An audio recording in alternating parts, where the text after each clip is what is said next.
Hi everyone, welcome to the Quipster Film Review Podcast. My name is Vince Leo, I'm the author of the film review website Quipster.net. I invite you to check out the new look for Quipster and let me know what you think if you do happen to go to the website. Quipster.net is where to go, QWIPSTER.net. I also want to remind everybody that I do another podcast that's covering films of the 1980s. I'm currently in the middle of the Superman films from the 1980s, and I do encourage you to check that out anytime. It's called Around the World in 80s Movies. You can do a search for it wherever you're listening to this right now, or you can go to atwmovies.com and find out more about that.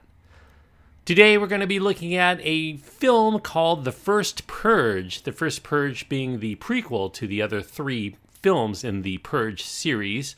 As far as that series go, I was definitely not a fan of the very first Purge, or I guess I should say the original Purge, but I was a fan of the second and third films in the series, The Purge Anarchy and The Purge Election Day. You know, modest fans. I'm not saying that they're great movies by any stretch, but they were definitely better than I was expecting. This one is a prequel, as I mentioned, and it is the first film that's not directed by James DeMonaco in this series. It's directed by Gerard McMurray, although James DeMonaco still retains a screenplay credit. The cast: Elin Noel, Lex Scott Davis, Joy Von Wade, Mugga Patchdara, and Marissa Tomei, along with Rotimi Paul and Luna Lauren Velez.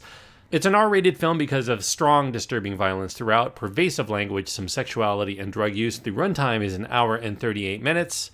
As far as what The First Purge is about, it is, like I said, a prequel. It describes the genesis of this project in which U.S. citizens are allowed to commit any crime within a 12-year period without fear of legal repercussions every year.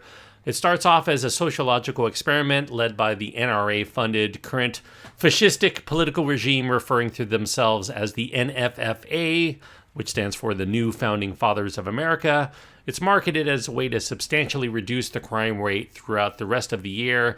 Although behind the scenes of this, it's meant as a way to exterminate the burden of people who are below the poverty line, who are seen by the NFFA as a weight that keeps American society from being truly great. You know, an interesting wrinkle in the story is this NFFA assumption that people in lower class neighborhoods set here on New York's borough of Staten Island, they're mostly criminals who don't commit crimes, at least not openly, because they want to avoid legal entanglements, despite money that's being given to those who participate in this experiment. As the purge begins, there are very few of the expected crimes that are being committed, and that causes the powers that be to go into some sort of panic mode and contemplate having to kickstart the action into a chain reaction to make sure that their experiment produces the desired results in order for them to take things nationwide.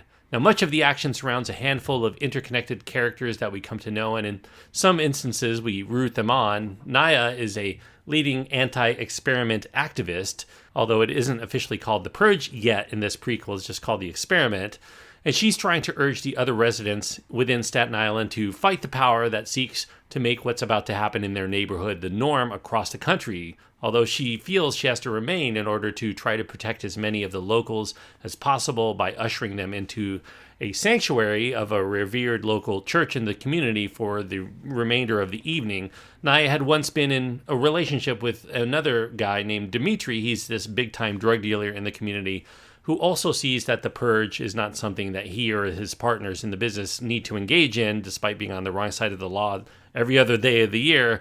He orders his peeps to stay home and ride it out to avoid skirmishes with rival gangs that are trying to snuff them out during this period. Naya's younger brother Isaiah, meanwhile, he's out to get Skeletor, who is a scarred-up, cracked-out psychopath who scratches Isaiah violently. And Isaiah wants to get revenge on him, but Skeletor is very much looking forward to the night's bloodbath of festivities, so he's not going to be easy to take down. In fact, he's probably going to take down a lot of people with him.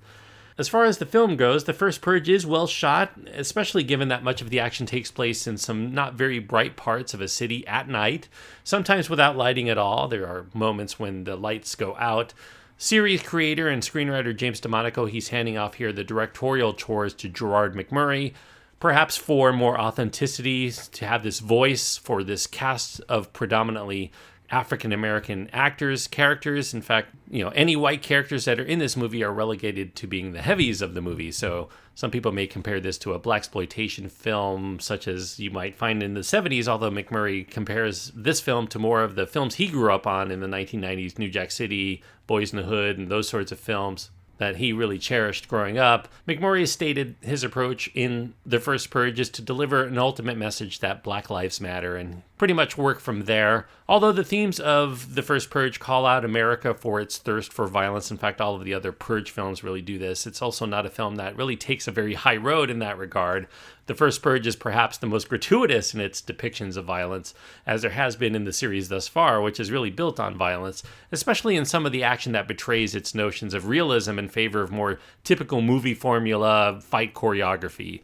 Mercenaries consisting of a hodgepodge of types that are seemingly culled from heavily armed and mobilized fringe white supremacists, torch-wielding neo-Nazis, brutal law enforcement types, and Russian thugs. Those are probably a not too subtle suggestion of the current situation that brought a certain president to power. In this way, the jet black satire goes headfirst into the notion that for all of our high-minded ideals, America is a land full of bloodthirsty people who actually hate each other based on class, based on race, sex, religion, and our adherence to or against gun culture. And while many science fiction films set their action in otherworldly environments in order to comment on our own, at least from a distance, The First Purge very much resembles this society going into it, sometimes uncannily, which does make our current prospects all the more scary when it taps into something in the more contemporary sphere of today's news. While The First Purge and the Purge films in general are not really close to being top-tier action films, if you want to really rate them on pure action film levels, they're often mislabeled also as horror films. They are not exactly horrific either. They are still quite entertaining and thoughtful as pieces of social commentary, though, which is where I'm going to be ultimately grading this film. Not that the film doesn't tap into some very deep-rooted fears, very real fears that are common among many Americans, especially for people of color. The marketing of this film took advantage of the Trump administration's darker notions by emblazoning the title The First Purge in place of Make America Great Again on a red baseball cap. There's even a scene in which someone makes a very Trumpian move of trying to grab her by her womanhood. This also feeds into the notion that many feel of how government, and in particular well-to-do conservative religious fundamentalist white men, feel that their own quest for greatness is being inhibited by being tethered to having to support people of the lower economic classes, and in particular overpopulated minorities who these people feel aren't far removed from being complete savages, something that the current administration has also been labeled as doing in its efforts to set up a us versus them wedge between societal ideology in this country. There are other themes of this series that continue on how the government of today tries to assert its positions, not by persuasion or by rhetoric, but through violence and pitting people against one another. And while the experiment would seem initially like a very far-fetched idea, given some abhorrent things that governments employ in order to try to make for a deterrent, we've seen deterrent be a word in the news recently for some pretty abhorrent moves by the government, and to manipulate a populace, it's really not outside the realm of possibility that someone, somewhere along the line, is going to actually think that the purge is a good idea in order to solve a host of societal ills, at least ills as they qualify them anyway.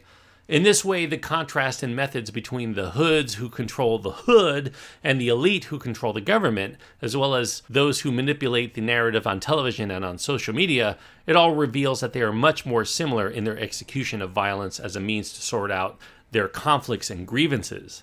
Without the relevant commentary, perhaps The First Purge would be an average film at best, but the weight of the current headlines today certainly makes the film feel like a substantive and semi-important movie to ponder beyond just what happens during the course of narrative events.